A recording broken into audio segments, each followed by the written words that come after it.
Ok, donc nous allons prendre nos Bibles dans Matthieu chapitre 1, versets 1 à 12. Je rappelle que nous sommes dans le livre de Matthieu depuis le mois de février. Donc tout le mois de février jusqu'à ce jour, on a fait Matthieu chapitre 1. Maintenant, on est dans le chapitre 2 depuis, je crois, 3 semaines, un mois. Non, voire même plus. Depuis juillet avant que vous n'alliez... Ok, donc on est dans Matthieu chapitre 2. Vous voyez que dans un passage, vous avez tellement d'enseignements, vous découvrez tellement de choses, et dans 1 an, 2 ans, quand on reviendra encore dessus, eh bien, on redécouvrira encore des choses. Je ne sais pas pourquoi ça siffle. Donc Matthieu chapitre 2, pourquoi j'ai marqué chapitre 1? Matthieu chapitre 2, versets 1 à 12. Si quelqu'un veut bien lire, Matthieu chapitre 2, versets 1 à 12. Lisons au nom du Seigneur, Matthieu chapitre 2, versets 1 à 12. Jésus étant né à Bethléem en Judée, au temps du roi Hérode, voici des mages d'Orient arrivèrent à Jérusalem et dirent : Où est le roi des Juifs qui vient de naître ? Car nous avons vu son étoile en Orient et nous sommes venus pour l'adorer. Le roi Hérode, ayant appris cela, fut troublé et tout Jérusalem avec lui. Il assembla tous les principaux sacrificateurs et les scribes du peuple, et il s'informa auprès d'eux où devait naître le Christ. Ils lui dirent : à Bethléem en Judée, car voici ce qui a été écrit par le prophète. Et toi, Bethléem, terre de Juda, tu n'es certes pas la moindre entre les principales villes de Juda, car de toi sortira un chef qui paîtra Israël, mon peuple. Alors Hérode fit appeler en secret les mages et s'enquit soigneusement auprès d'eux depuis combien de temps l'étoile brillait. Puis il les envoya à Bethléem en disant : Allez et prenez des informations exactes sur le petit enfant. Quand vous l'aurez trouvé, faites-le moi savoir, afin que j'aille moi-même l'adorer. Après avoir entendu le roi, ils partirent. Et voici l'étoile qu'ils avaient vue en Orient marchait devant eux, jusqu'à ce qu'étant arrivée au-dessus du lieu où était le petit enfant, elle s'arrêta. Quand ils aperçurent l'étoile, ils furent saisis d'une très grande joie. Ils entrèrent dans la maison, virent le petit enfant avec Marie, sa mère, se prosternèrent et l'adorèrent. Ils ouvrirent ensuite leur trésor et lui offrirent en présent de l'or, de l'encens et de la myrrhe. Puis, divinement avertis en songe de ne pas retourner vers Hérode, ils regagnèrent leur pays par un autre chemin. Amen. Amen. Amen. Ok. Je ne vais vraiment pas revenir sur tout ce qu'on a dit dimanche dernier, parce que de toutes les façons, c'est une suite. Donc, peut-être que je reviendrai de temps en temps, mais vraiment très brièvement. On va avancer. Donc, nous avons dit que les mages sont partis d'Orient pour venir adorer Jésus. Amen. D'accord ? On a dit que les mages, c'était pas des juifs. D'accord ? C'était des étrangers. C'était des Babyloniens, des Perses, des Mèdes. Vous savez, le peuple d'Israël avait été emmené en Babylone en esclavage. Et pendant qu'ils ont été en esclavage, nous pensons qu'ils ont, d'ailleurs c'est ce qu'ils ont fait, on se souvient de Daniel et ses compagnons qui ont été fidèles à Dieu. Donc, étant fidèles au Seigneur, qu'est-ce qu'ils ont fait ? Ils ont propagé la parole de Dieu alors qu'ils étaient en déportation. Donc, des siècles après, les mages savent que un roi doit naître un jour à Jérusalem. Comment ils l'ont su ? Parce que pendant que les Juifs étaient en déportation, eh ben, ils ont continué à parler de Dieu. Et nous avions dit la dernière fois que même dans tes problèmes, tu peux parler de Dieu. Même dans ta prison, tu peux parler de Dieu. Et des siècles après, ça peut avoir de l'impact. Amen. Donc, ils ont parlé de Dieu. Et ce qui s'est passé, c'est que les mages, longtemps des siècles après, ont vu une étoile et ils ont compris que c'était un signe qu'un roi était né. Ils ont fait le déplacement jusqu'à Jérusalem pour aller adorer. Ils ont fait le déplacement pour aller, pas pour aller demander, pas pour aller supplier, mais pour aller adorer. Et c'est merveilleux ce passage parce que nous sommes dans une saison, une période où on dit beaucoup, c'est le Dieu des Juifs, c'est pas le Dieu des étrangers. Mais quand on voit ce passage, on voit que c'est un Dieu des étrangers. C'est pas les Juifs qui l'ont d'abord adoré, c'est les étrangers qui l'ont adoré. Et quand vous lisez même la généalogie de Jésus, j'ouvre une parenthèse juste pour nous encourager encore dans ce sens. Quand vous lisez la généalogie de Jésus, Jésus était métissé. Rahab n'était pas juif. Vrai ou faux? Qui connaît Rahab? Rahab n'était pas. Elle était juive? Elle était juive? Non. Est-ce que Ruth était juive? Amen, hein? Vous voyez? Donc, on voit que Dieu lui-même a pensé aux étrangers dès le départ. Jéthro n'était pas juif. Job n'était pas juif. Donc Dieu a travaillé depuis longtemps avec des étrangers, je vais dire, a travaillé depuis longtemps avec les nations. Et Dieu dira, ma maison est une maison de prière pour les nations. Donc, c'est vraiment une parenthèse que j'ouvre, mais elle est importante et j'aimerais insister là-dessus. Le Dieu que je sers est le Dieu des nations. C'est aussi le Dieu des Congolais, c'est aussi le Dieu des Ivoiriens, c'est aussi le Dieu des Chinois, c'est le Dieu des Américains, c'est le Dieu qui a tout créé. Amen. Ce n'est pas de ma faute si Matthieu ne s'est pas déclaré comme le Dieu des nations. Alléluia. Donc les Juifs, les mages se sont déplacés pour adorer Jésus. Le mot adoration veut dire embrasser la main de, lécher, au sens vraiment terre à terre, vraiment la signification c'est embrasser, lécher la main de. Donc c'est faire révérence à quelqu'un, c'est se prosterner devant quelqu'un, c'est obéir à quelqu'un, c'est rendre hommage à quelqu'un. C'est ça le mot. Mais vraiment la traduction littérale, c'est embrasser, lécher la main de quelqu'un. Donc faisons attention souvent quand nous disons, d'ailleurs, voilà, j'adore. Amen. Hein? C'est une expression qu'on utilise beaucoup, j'adore. Voilà. Et donc les mages sont venus pour se prosterner, pour rendre hommage à Jésus, pour l'adorer. Et vous allez remarquer que l'adoration consiste à donner. Et donc le thème de ce matin, c'est se donner pour donner.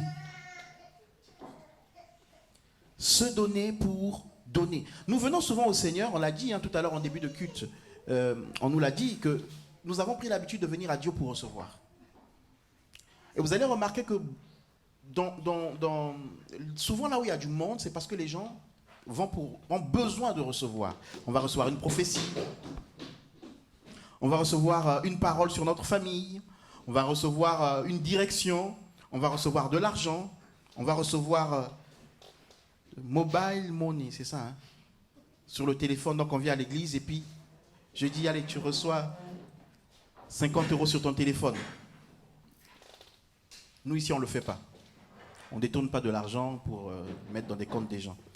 Mais simplement pour dire que la tendance aujourd'hui, c'est aller vers Dieu pour recevoir.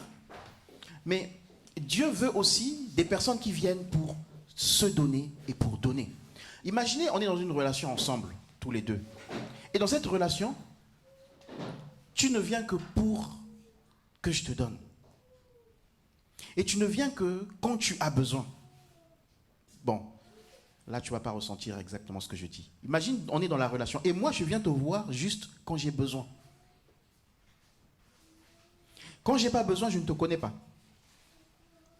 Et le pire, c'est que quand je n'ai pas besoin, je fais des choses qui ne te plaisent pas. Des choses qui t'attristent. Mais finalement, le dimanche, je viens et puis, Oh, Gudrich, tu es mon ami. Je t'aime. Je t'adore. Tu es mon sauveur. Et à la fin, tu vois, j'ai un problème. Est-ce que tu peux le régler? Quel sera ton regard? Est-ce que une fois, deux fois, trois fois, est-ce que tu vas... Je ne sais pas, tu peux... Est-ce que quelqu'un veut répondre? Quel sera le type de relation? Imaginez, vous vivez avec des gens qui sont là que pour venir puiser. Une relation que dans un sens. Et l'église, c'est devenu un peu ça. C'est-à-dire qu'on va à Dieu parce qu'on a besoin. Parce qu'on veut. Effectivement, Dieu nous bénit. Dieu nous donne. Alléluia. Il est notre source de bénédiction. Mais la motivation, c'est laquelle? La motivation dans l'amitié que nous avons avec Dieu. Quelle est la motivation? Et d'ailleurs, quand on est ami avec un ami à l'école ou au travail, ces derniers temps, on fait attention. Hein. Lui, il est ami avec moi, pourquoi? Lui, il est ami. Elle est amie, pourquoi? Pour quelle raison? Donc vous voyez que nous-mêmes, nous faisons attention à nos relations. Parce que nous voulons des relations basées sur l'amour, sur la vérité. Des relations basées sur des relations d'un amour désintéressé. C'est-à-dire que tu n'as rien, je suis avec toi. Tu es bien, je suis avec toi. Tu n'es pas bien, je suis avec toi. Tu as besoin de moi, je suis là. Et les mages sont venus vers Jésus, pas pour demander, mais pour donner. Et nous avons dit la dernière fois que sur la route, ils ont vu l'étoile en Orient, et puis ils ne l'ont plus revue. Ils arrivent à Jérusalem, ils disent, ok, nous on a vu une étoile, Jésus est né. Il y a un roi qui est né, mais c'est où? Donc ils pourraient se dire, bon, on est arrivé, l'étoile on ne voit plus, on ne sait pas où aller, mais ils ont demandé, ils se sont renseignés. Amen. Jusqu'à retrouver l'étoile, et arriver, voir Jésus, donner des biens à Jésus. La Bible nous dit qu'ils sont partis tous joyeux. Est-ce que quelqu'un est content de donner à quelqu'un d'autre? Ou juste quelqu'un est content de recevoir? Il y a plus de joie à... Non, pardon. Il y a plus de joie à... Il y a plus de joie à...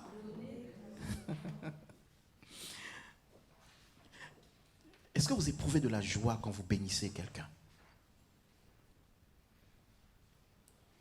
Alors, je vais le dire différemment. Est-ce que tu es plus content quand tu reçois ou quand tu donnes? Ça dépend. C'est compliqué. Hein? Quelle est l'attitude avec laquelle nous donnons? Donc, les mages ont amené des présents. On va le relire. Qu'est-ce qu'ils ont ramené? Verset 11. Étant entrés dans la maison, ils virent le petit enfant avec Marie sa mère, et se prosternant, ils l'adorèrent. Première chose, donc ils sont prosternés, hein, ils l'ont vénéré, ils l'ont élevé. C'est pour ça que les gens qui disent que Jésus n'est pas Dieu, Jésus est Dieu. Si il a accepté, si il a été adoré, c'est qu'il est Dieu. Parce que la Bible nous enseigne qu'il n'y a que Dieu qu'on peut adorer. Amen. Donc, ils l'ont adoré. Ensuite, après avoir ouvert leur trésor, ils lui présentèrent des dons. De l'or, de l'encens, la myrrhe. Des trésors. Ils n'ont pas apporté au Seigneur des miettes. Ils ont apporté un trésor. Alléluia. Et la Bible nous cite, on le verra plus tard, en quoi consistent ces cadeaux qu'ils ont donnés. Mais là où je veux vraiment nous interpeller, c'est l'adoration est en lien avec l'amour et en lien avec le don de soi et en lien avec le don de ce qui a de la valeur pour nous. Amen. Hein?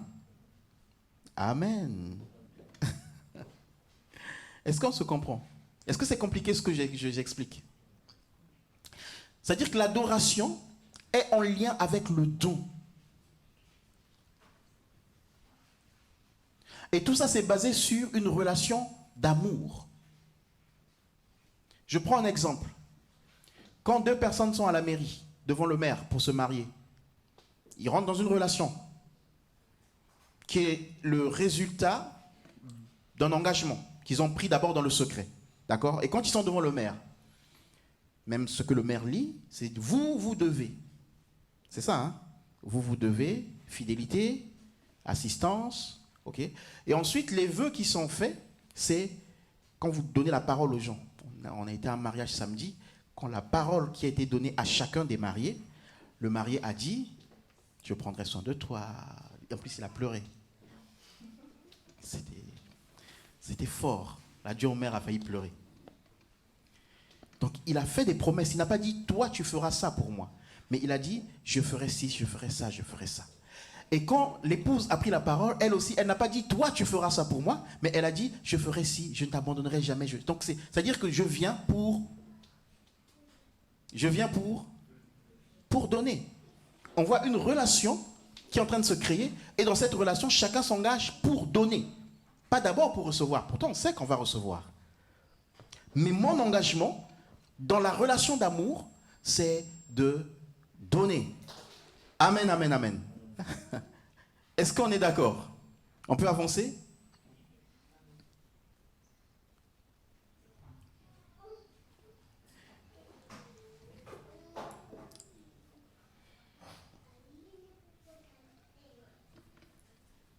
Donc, l'adoration est liée à l'amour. Et dans l'adoration, il y a le don de soi et il y a le don du trésor qu'on a.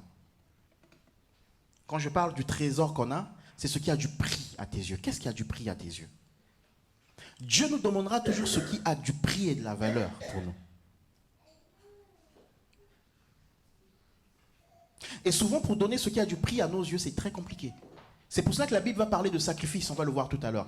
Beaucoup de sacrifices. Donc, Dieu t'appelle et Dieu dit, viens m'adorer. Ok, Seigneur, je viens t'adorer. Mais je viens adorer Dieu sur quelle base? Est-ce que j'aime Dieu? Celui qui m'aime fait quoi? Il garde mes commandements. Donc, si j'aime Dieu, je peux regarder ma vie et dire, est-ce que je garde les commandements du Seigneur? C'est-à-dire que je les reçois, mais est-ce que je les garde? Le tout n'est pas de recevoir les commandements, mais c'est de les garder. Le tout, ce n'est pas de se marier, mais de garder le mariage. Amen. Le tout n'est pas de s'inscrire pour une formation, mais c'est de persévérer dans la difficulté, dans la formation dans laquelle on est. Le tout n'est pas de signer un CDI, mais c'est d'être un modèle et de persévérer, malgré les difficultés qu'il peut y avoir dans l'entreprise. Donc, Dieu est en train de dire, celui qui m'aime, fait quoi? Il persévère en réalité. Il garde mes commandements. Et donc, c'est là qu'on reconnaîtra l'amour de Dieu. Et donc, quand on reconnaît l'amour de Dieu, eh ben, on peut associer cela à une adoration. Parce que l'adoration, ce n'est pas juste là. Hein. Là, on est venu, on a adoré le Seigneur. Mais l'adoration, c'est une relation, c'est la vie que tu vis. Tu vénères Dieu dans chaque situation que tu vis. Les mages ont fait des kilomètres pour être présents devant Jésus, physiquement, et l'adorer. Mais en réalité, l'adoration avait commencé depuis l'Orient. C'est une décision qui a été prise bien avant. Alléluia. Donc, l'amour est toujours en lien avec le don de soi. On l'a dit tout à l'heure en prenant l'exemple des mariés. Et il est dit d'ailleurs que Dieu a tant aimé le monde qu'il a fait quoi? Qu'il a donné. Parce qu'il a aimé, il a donné. Donc l'amour ne consiste pas seulement à dire aux gens je t'aime, je te soutiens, je compte sur toi, je te porterai, mais c'est de pratiquer même sans le dire. Alléluia. Donc Dieu a tant aimé le monde que la conséquence de l'amour, Dieu a fait quoi? Il a donné. Et il est dit qu'il a donné son fils unique. On pouvait juste mettre son fils, mais son fils unique, ça veut dire que ça lui est cher. Moi, j'ai un fils unique. Unique, j'ai qu'un garçon. Donc, il est précieux. Non pas que les autres ne sont pas précieux, mais il est précieux. Même si j'en avais deux, ils devaient être précieux. Mais encore plus quand on a un, c'est encore plus précieux. Et surtout quand il le sait, il fait beaucoup de caprices.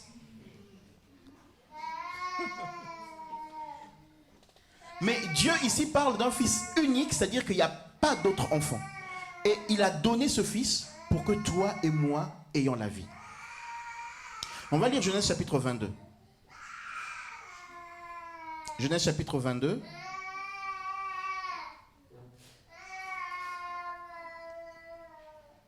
Genèse 22, 1 à 5. Genèse chapitre 22, 1 à 5. On ne peut pas dire qu'on aime si on ne donne pas. Si on ne se donne pas. Si on ne fait pas de sacrifice. Dans la vie de couple, c'est beaucoup de sacrifices. C'est beaucoup de sacrifices. Genèse, chapitre 22, versets 1 à 2. 1 à 5, pardon. Si tu peux lire. Lisons au nom du Seigneur. Amen. Genèse 22, chapitre 1 à 5. Après ces choses, Dieu mit Abraham à l'épreuve et lui dit, « Abraham » et il répondit, « Me voici. » Dieu dit, « Prends ton fils, ton unique, celui que tu aimes, Isaac, va-t'en au pays de Morija, et là offre-le en holocauste sur l'une des montagnes que je te dirai. » Abraham se leva de bon matin, sella son âne et prit avec lui 2 serviteurs et son fils Isaac.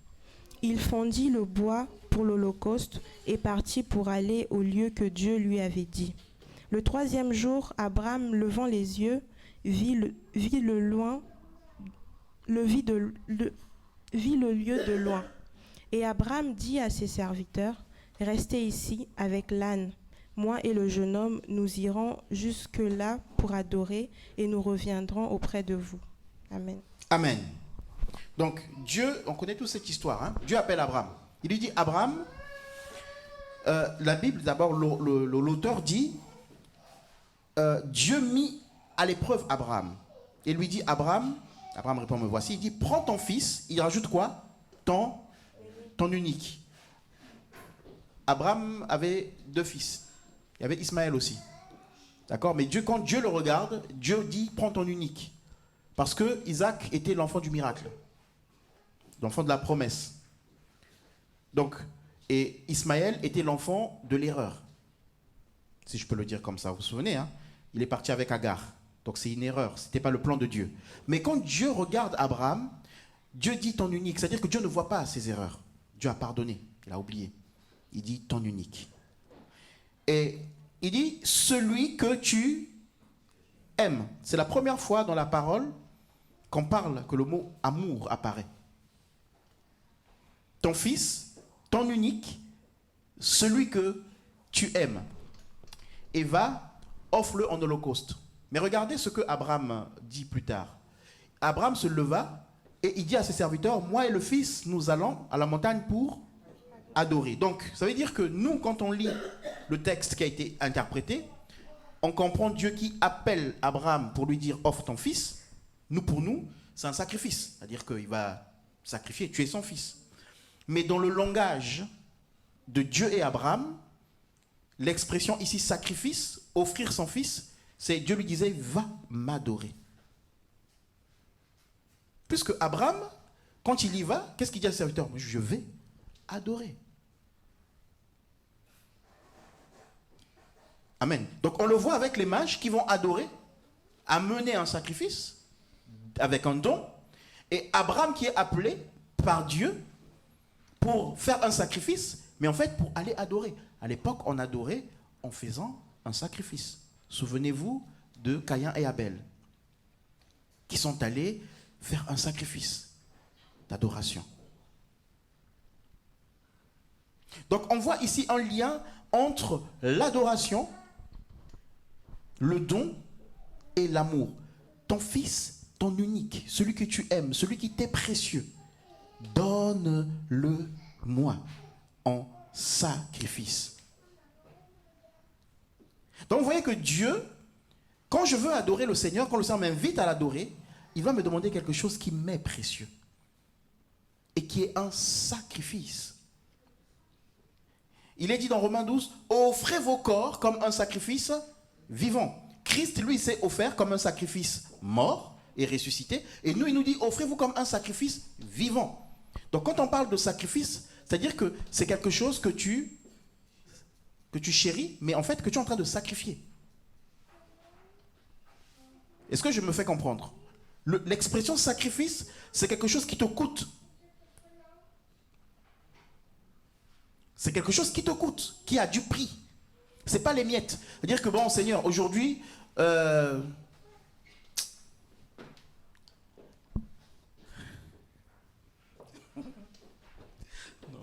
je ne vais pas prendre cet exemple. Quel exemple je peux prendre? Bon, Seigneur, aujourd'hui ou demain, j'ai du temps pour toi. Bon, Seigneur, là tout de suite, je ne veux pas faire ce que tu me demandes. Je le ferai quand je voudrais. Tiens, il me reste, je ne sais pas comment je peux, quel exemple je peux prendre, j'en sais rien, mais vous comprenez ce que je voulais dire ou pas? Il faut que j'aille dans les détails. Hein, Monica?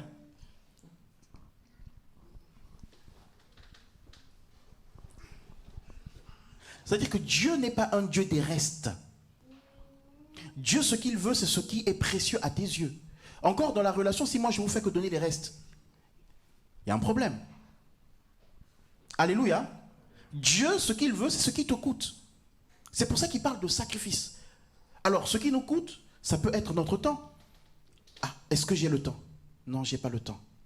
Pour le Seigneur, peut-être que je n'ai pas le temps. Ce qui peut nous coûter, ça peut être notre argent. Seigneur, si je fais ce don, c'est compliqué, Seigneur. Après, c'est compliqué.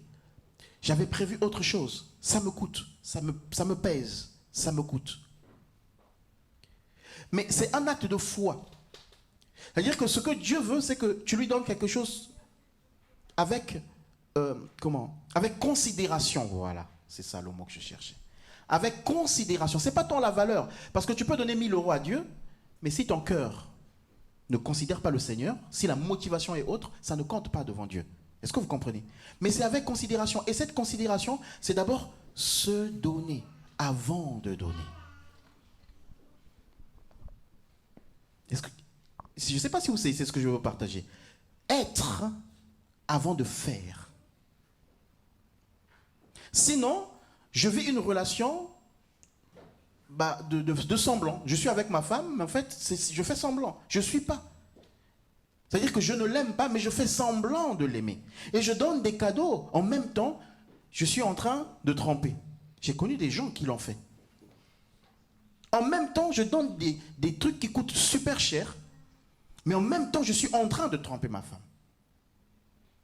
Et je ne comprenais pas comment les gens pouvaient marcher comme ça. Donc, il faut être avant de donner. Avec Dieu, Dieu voit nos motivations. Donc, Dieu sait quand tu donnes, il ne regarde pas tant ce que tu apportes comme trésor, mais il regarde l'état de ton cœur. Comment tu le considères? Est-ce que tu le vénères par ta vie? Alléluia. Qu'est-ce qui t'est précieux? C'est ta volonté? Ma volonté, elle est précieuse. Je fais ce que je veux. Je fais comme je veux. Dieu dit, offre en sacrifice.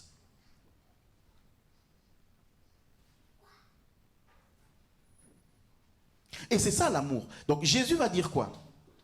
Il va dire, il n'y a pas de plus grand amour que de donner sa vie pour ses amis. Il n'y a pas de plus grand amour que de donner sa vie pour ses amis. Qui aime sa vie ici? Qui est prêt à donner sa vie pour moi? Il a vite croisé les bras. La rapidité dont j'ai vu croiser les bras. Même moi, si on me dit de donner ma vie pour vous,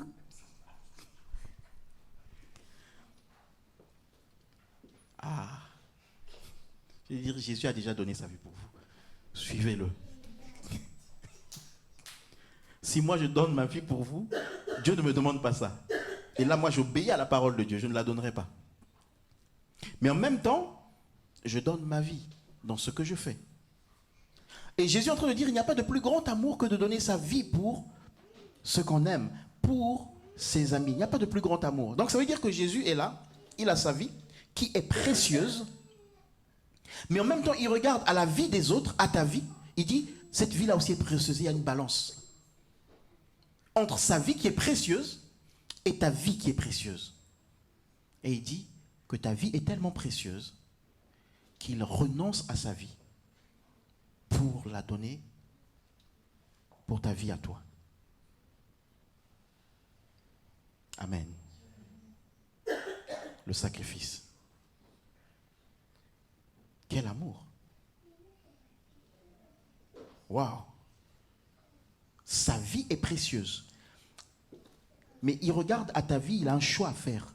Et il dit, dans ce choix, je mets mon honneur de côté parce que sa vie à elle est précieuse. Mais est-ce que tu reconnais ce sacrifice? Est-ce que tu reconnais ce don que Dieu a fait pour ta vie? Donc, dans Genèse, il nous est dit qu'Abraham, Dieu lui dit, donne-moi ton fils, ton unique. Donc Abraham pouvait dire, ah, mais ça c'est l'enfant de la promesse, j'en ai qu'un. Et c'est sur lui qu'a été donné une promesse. Donc si je donne cet enfant, je ne serai plus père d'une multitude. Si je donne cet enfant, je n'aurai plus de descendants. Et histoire de descendants là, c'est très compliqué, hein, surtout dans la culture africaine. Si tu n'as pas d'enfant, c'est très compliqué. On te regarde mal. Donc vous voyez que nous, dans notre culture, quand tu n'as pas d'enfant, c'est compliqué. Quand tu n'as pas de garçon, surtout dans la culture africaine, c'est « Ah, mais qui sera le chef de famille? Ah, il n'a que des filles. » Et imaginez donc Abraham, parce que c'était pareil dans cette culture. C'est pour ça qu'Abraham a pris Agar. Donc, le seul fils qu'il a, l'héritier, Dieu lui dit « Aujourd'hui, tu me le sacrifies. Tu me le donnes. » Il faut savoir que Abraham, je l'avais déjà expliqué une fois, il a grandi dans une culture où on sacrifiait les enfants. Je réouvre une autre parenthèse pour que les gens disent oui, mais pourquoi Dieu a dit à Israël d'aller tuer les autres nations, d'aller tuer les autres peuples, si c'est un Dieu d'amour, tout ça. Parce que Dieu, dans Genèse, après le déluge, a dit que le jugement de l'homme se fera par l'homme. Et donc, dans Genèse, je crois, 17, il dit que la méchanceté des Amoréens n'a pas encore atteint son comble. C'est-à-dire que c'était des peuples qui sacrifiaient des enfants, qui les faisaient passer au feu. Ils faisaient des choses abominables. Ils prenaient des enfants, ils en faisaient un sacrifice comme Dieu a demandé à Abraham. Là. Abraham, dans sa culture, du pays d'où il venait, ils prenaient leurs enfants, ils faisaient un autel et ils brûlaient les enfants au bûcher. C'est pour cela que Dieu, quand il va prendre Israël, il va dire « Tu ne feras pas passer ton fils ni ta fille au feu. » Donc, toutes ces abominations, Dieu pour juger, a utilisé un peuple, des hommes pour juger les nations.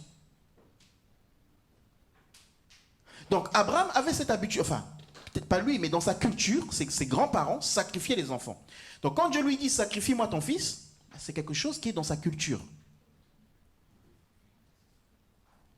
Mais par-dessus tout, la Bible nous dit dans Hébreux chapitre 11, verset 19, que Abraham savait que Dieu était si puissant pour ressusciter son fils.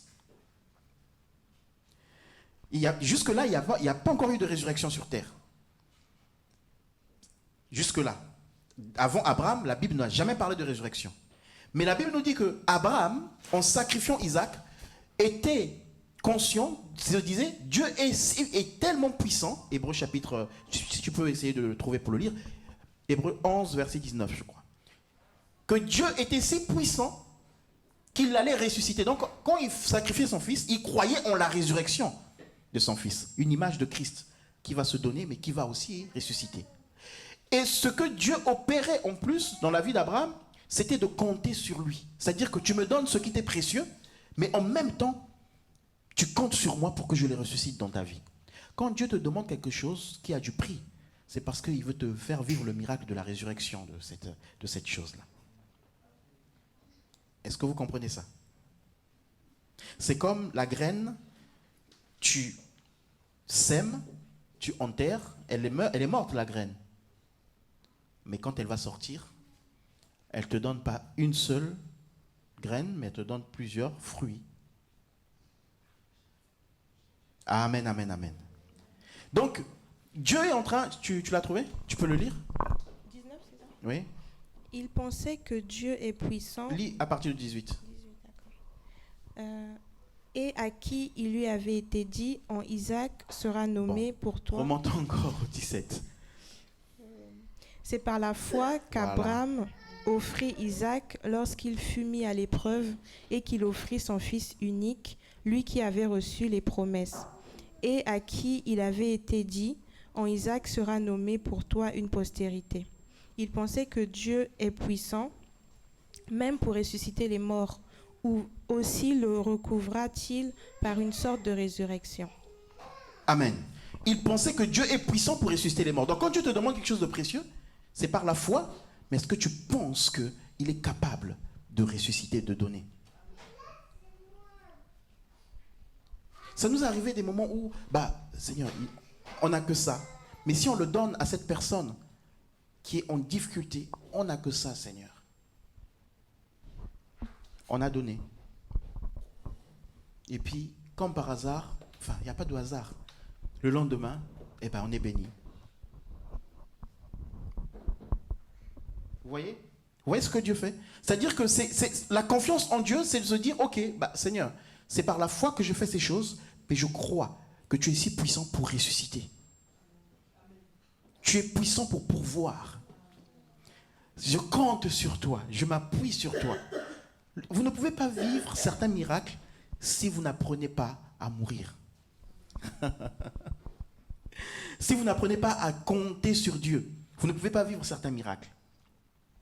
Donc, Dieu appelle Abraham et dit, Abraham, donne-moi ton fils. Et c'était dans sa culture, je viens de le dire. Mais en même temps, Abraham se dit, bon, j'avais l'habitude de le faire, dans ma culture, on le fait, donc je sacrifie mon fils. Mais en même temps, je crois que Dieu va le ressusciter. Il y a des choses que nous faisions quand on était dans le monde. On avait la force pour les faire. Par exemple, une nuit en boîte de nuit, jusqu'au matin. Maintenant, quand tu es dans Christ, Dieu te dit, mais ce que tu faisais des nuits blanches. Fais-le maintenant avec moi. Une heure de prière, déjà c'est chaud. Abraham, ce que tu faisais, les sacrifices que tu faisais, tu offrais à des dieux étrangers. Maintenant, je te dis, est-ce que tu peux le faire avec moi? Dieu savait qu'Abraham l'aimait. Mais c'était juste pour que Abraham voie où il en est avec Dieu. Il y a des choses que Dieu va vous demander. C'est pour voir que vous puissiez voir où vous en êtes avec lui. Parce que lui, il sait toutes choses. Il y a des choses que Dieu va vous demander. C'est pour pourvoir à une solution. Souvenez-vous de la femme samaritaine. Jésus vient et dit, donne-moi à boire. Vous connaissez cette histoire? Elle était posée tranquille. Jésus dit, donne-moi à boire. Mais en réalité, qui avait vraiment besoin? C'était elle ou Jésus?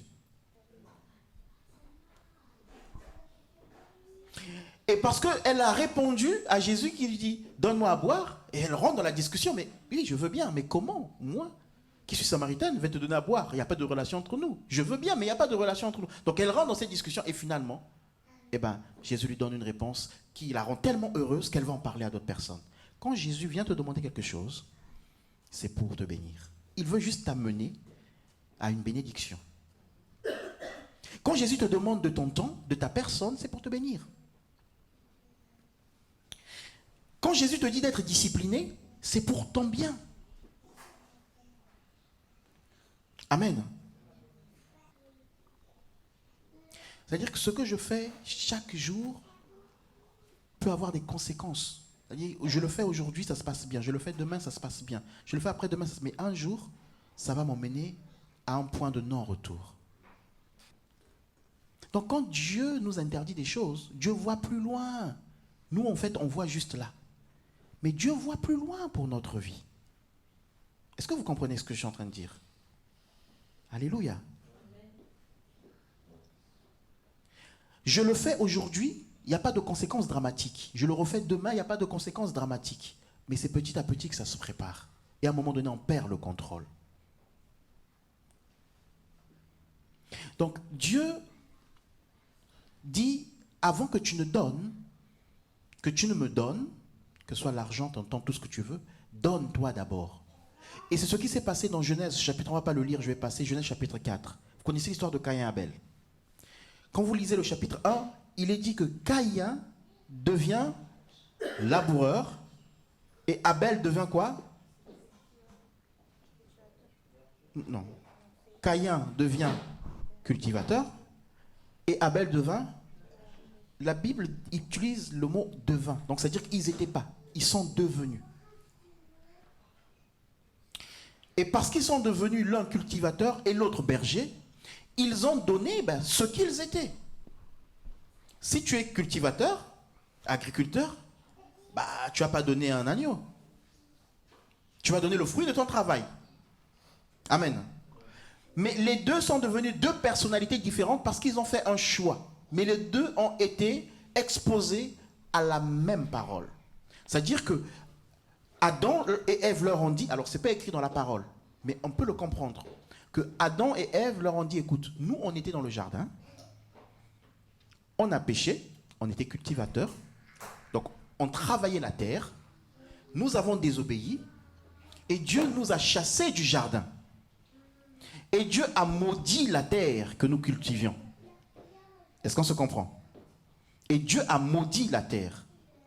Par contre, Dieu a tué un animal et a fait avec la peau des vêtements, il nous a recouverts.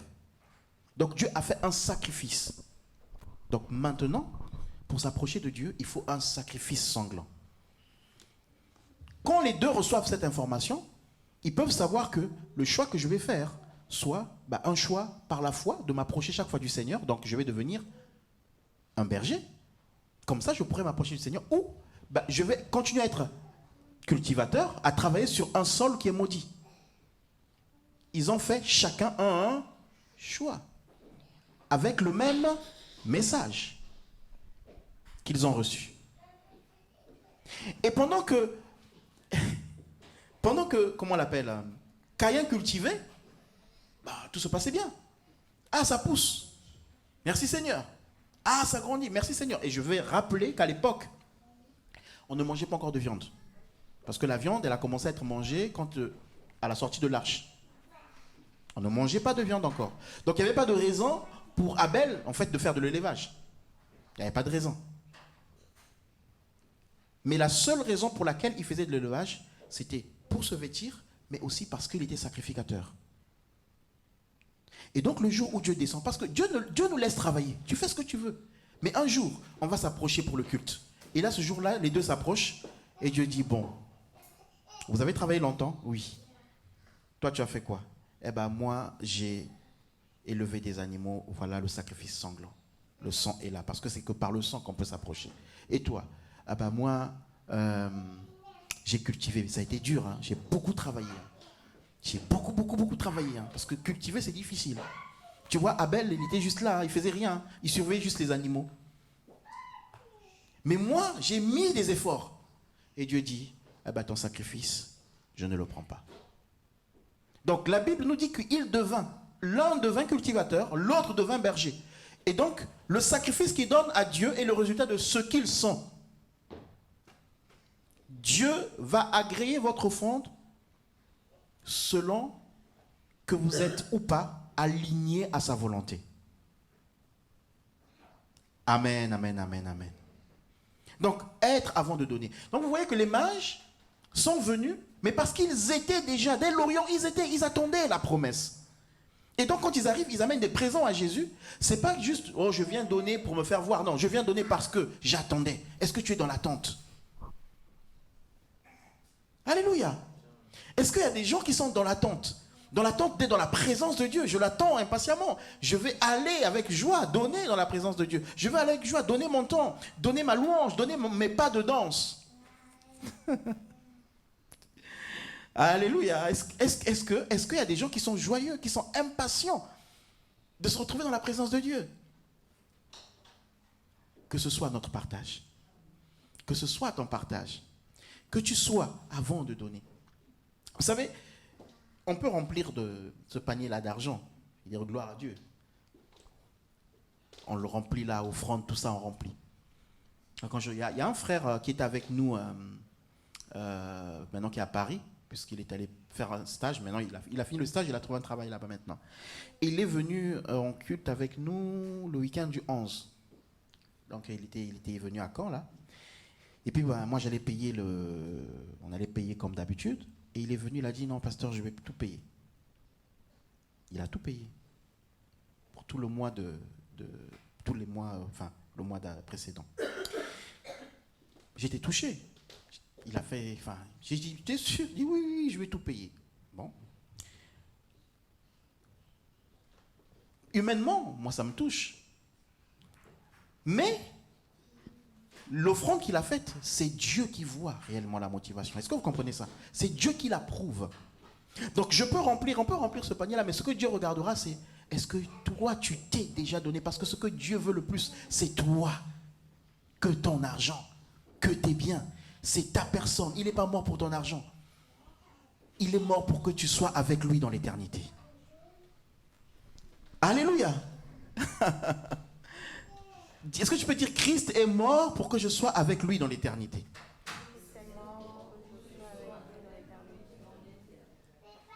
Et je prie vraiment que tu en sois conscient et que tu vives de cela. Donc les mages ont apporté quelque chose qui était le résultat de ce qu'ils étaient. Ils étaient à l'étranger, ils étaient dans un lieu où on écoutait des messages avec des prières adressées à des faux dieux. Mais malgré le fait d'être dans cet environnement, ils s'attendaient à un Dieu vivant. Dans le lieu où tu te trouves, tu peux t'attendre à un Dieu vivant. Dans la situation que tu traverses, tu peux t'attendre à un Dieu vivant. Amen. Donc, ils sont venus et ils ont donné au Seigneur. Ah, je prie pour que notre amour nous pousse à donner. Je prie pour que si ton amour pour Dieu te pousse à te donner, à donner de ton temps, à donner de ton énergie. Ce matin, j'étais malade.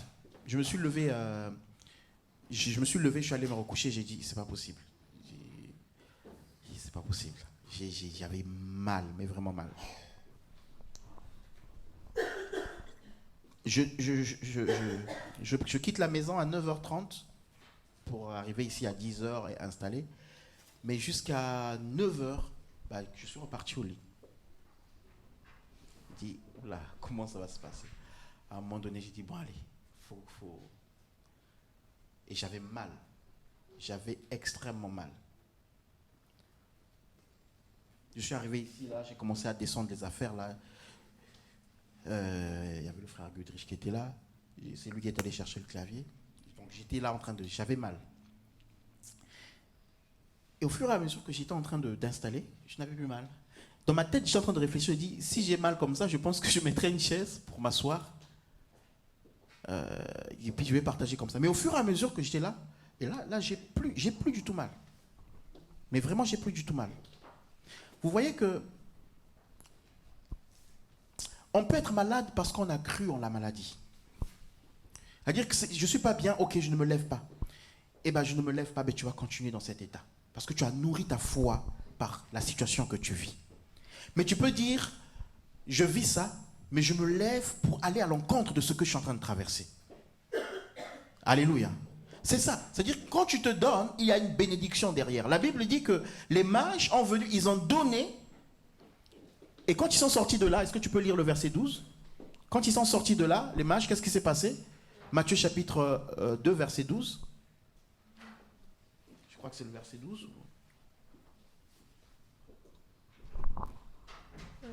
Puis divinement avertis en songe de ne pas retourner vers Hérode, ils regagnèrent leur pays par un autre chemin. Amen. Puis divinement avertis. Vous voyez que Dieu nous avertit quand nous nous donnons. Et quand nous donnons, Dieu nous avertit. Dieu nous parle. Dieu agit. Dieu intervient. Mais je vais terminer par la conséquence du don des mages. Lis la suite, verset 13. Lorsqu'ils furent partis, voici un ange du Seigneur... Qui était parti? Les mages. Lorsqu'ils furent partis, qui était parti? Les mages. Ok. Voici un ange du Seigneur apparut en songe à Joseph et dit, « Lève-toi, prends le petit enfant et sa mère, Fuis en Égypte et restes-y jusqu'à ce que je te parle, car Hérode cherchera le petit enfant pour le faire périr. Amen. Donc, suivez bien la chronologie. Les mages arrivent, ils viennent adorer Jésus et ils donnent des trésors, des présents. Amen. Hein? Quand ils ont donné, ils sont sortis de là. La Bible dit, divinement avertis, ils ont pris un autre chemin. Et là, il est dit au verset 13, la phrase commence par lorsqu'ils furent partis. Donc, dès qu'ils ont donné et qu'ils sont partis, Dieu a parlé à Joseph et à Marie. Il dit quoi? Prenez l'enfant, allez en Égypte. Ça vous fait penser à quoi?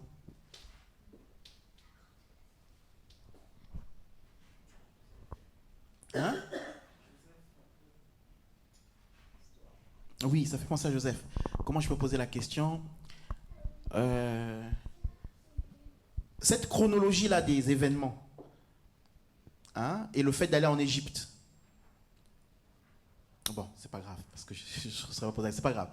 En fait, vous voyez que Joseph doit aller en Égypte avec Jésus. Il n'est pas égyptien, il va dans un pays étranger. Et souvenez-vous que Joseph et Marie étaient pauvres. Est-ce que vous le savez? Vous le savez ou pas? Non? Non? Vous ne savez pas qu'ils étaient pauvres? Vous voulez qu'on le lise? On va prendre ça. Ok, on va le.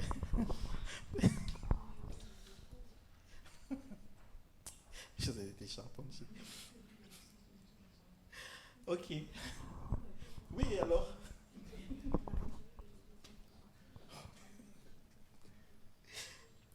Bon, ok, on va le lire rapidement, parce que, en fait, on était à la fin, mais Luc chapitre 2, verset 22, rapidement. Luc 2, 22 à 24. Et puis Lévitique 12, verset 6 à 8.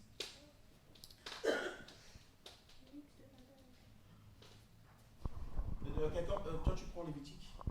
Lévitique chapitre 12, verset 6 à 8. Et toi, tu lis Luc chapitre 2, 22 à 24. Oui. 22 à 24. Lisons au nom du Seigneur. Et quand les jours de leur purification furent accomplis, selon la loi de Moïse, Joseph et Marie le portèrent à Jérusalem pour le présenter au Seigneur. Suivant ce qui est écrit dans la loi du Seigneur, tout mâle premier-né sera consacré au Seigneur.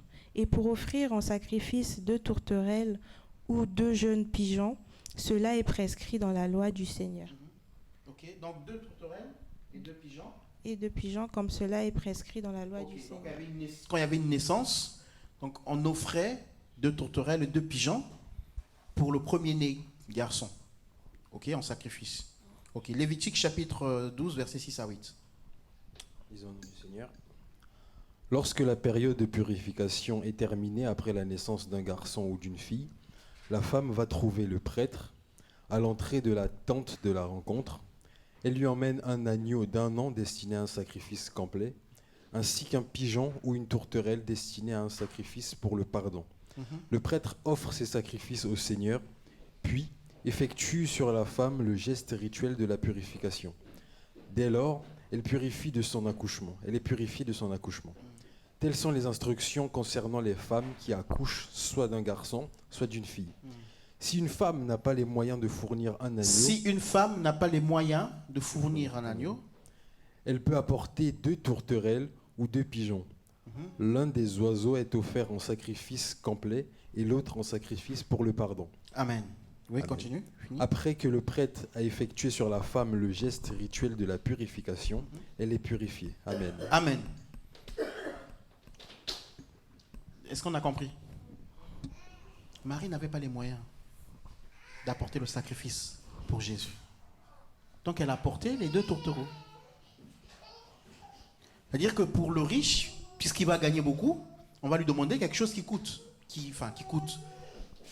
Par exemple, il gagne 20 000 euros. Bah, même plus, hein, puisqu'il est en train de bouder. Mais dans sa conscience, il va dire, bon, bah, je vais donner, je vais donner 500 euros. Je dis ça comme ça. Voilà. Moi, je gagne 700 euros. Bah, je vais peut-être donner, je ne sais pas, 50 euros ou 100 euros. Est-ce que vous comprenez? Et là, Marie, c'était pareil. Donc, ils ont accouché, enfin, elle a accouché, pardon. On va finir là. Elle a accouché du petit Jésus. Et les mages viennent donner des présents. Et dès qu'ils partent, Dieu dit, allez en Égypte. Et oui, mais en Égypte, ils allaient vivre comment? Ils n'ont pas de moyens. Ils allaient vivre comment? Donc vous voyez que Dieu a pourvu à ce qu'il fallait pour que Marie et Joseph et Jésus vivent bien en Égypte. Alléluia. Dieu pouvait dire, oh mais c'est le Fils de Dieu. Bon, en Égypte là-bas, je vais balancer de l'argent, j'en sais rien, je vais... Mais Dieu a utilisé des adorateurs. Dieu utilise des adorateurs pour son Église. Pour les besoins de son Église, Dieu utilise les adorateurs. Alléluia. C'est pour cela que ma prière, c'est soyons des adorateurs. D'abord qui se donnent, et parce qu'ils se sont donnés, qui vont donner pour les besoins. Et quand on parle des besoins, l'Église a des besoins. Amen. L'Église a des besoins. Et ces besoins, on les a parce que l'Église est composée d'humains. Et ces besoins, ça bénit les humains, ça bénit les locations de salles, ça bénit... Donc vous voyez que Dieu lui-même a tellement donné l'autorité à l'homme que lui-même se plie aux règles qu'il a instituées. Et donc, il a pourvu. Ton Dieu pourvoira. Il y a des situations, des fois, qui vont arriver, des besoins qui vont arriver, mais Dieu va déjà envoyer une bénédiction. Parce qu'il sait ce qui va arriver. Quand Marie recevait ses trésors, il disait, oh bon, on reçoit ça, waouh, tout ça, mais pourquoi tout ça? Imaginez, on a vu qu'elle n'avait pas de moyens, hein, on l'a vu. Mais imaginez, là, elle recevait de l'or. Elle dit, mais je passe de découvert à, je sais pas, de l'or, quoi. Waouh! Mais Seigneur, c'est trop. Non, il ne faut pas dire Seigneur, c'est trop. Quand Dieu te bénit, dis merci, Seigneur. Parce que tu ne sais pas ce qui t'attend derrière. Alléluia. Soyons des adorateurs.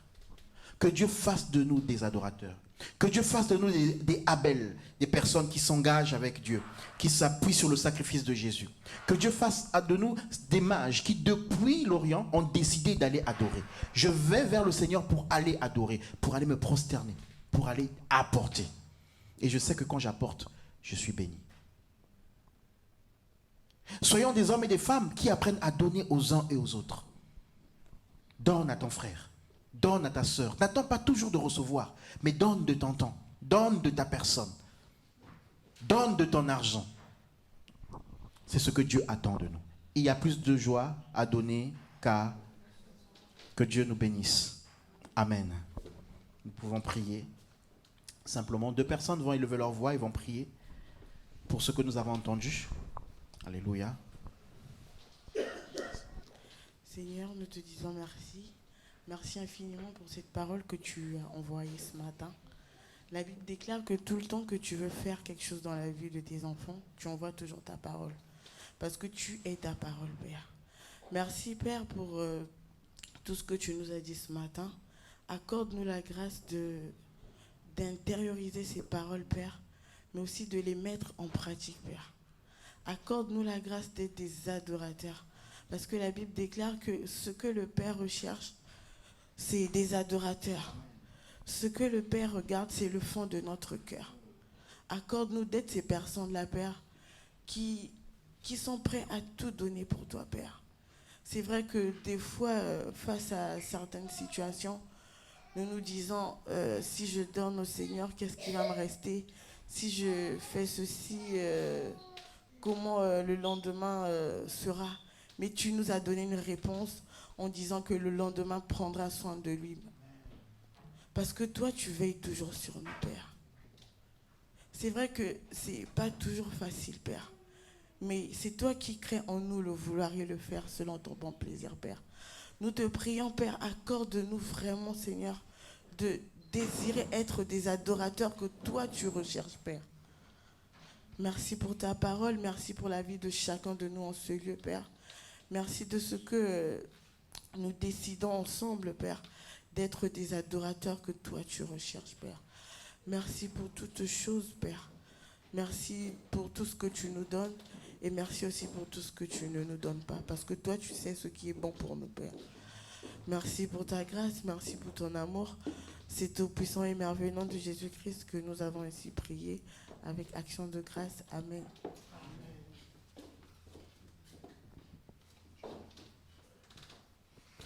Seigneur, nous te bénissons, nous te rendons encore toute la gloire. Merci pour ta parole que nous avons entendue ce matin. Que nous ne soyons pas des auditeurs, auditrices oublieux, Seigneur, mais que nous puissions retenir tout ce que nous avons entendu. Nous voulons être d'abord être un don, une offrande pour toi, éternel, mon Dieu, mon roi. Nous voulons nous donner entièrement, Seigneur, pas un pouce, pas un pied, pas un bras, mais entièrement, totalement pour toi, Seigneur. Merci, merci pour ta grâce, merci pour ton amour. Au nom de Jésus. Amen. Amen, amen. Est-ce que ça va? Oui, d'accord. Amen. Je bénis le Seigneur pour sa parole, parce que j'avais oublié de donner une petite parole, et le pasteur en a parlé. Simplement nous dire,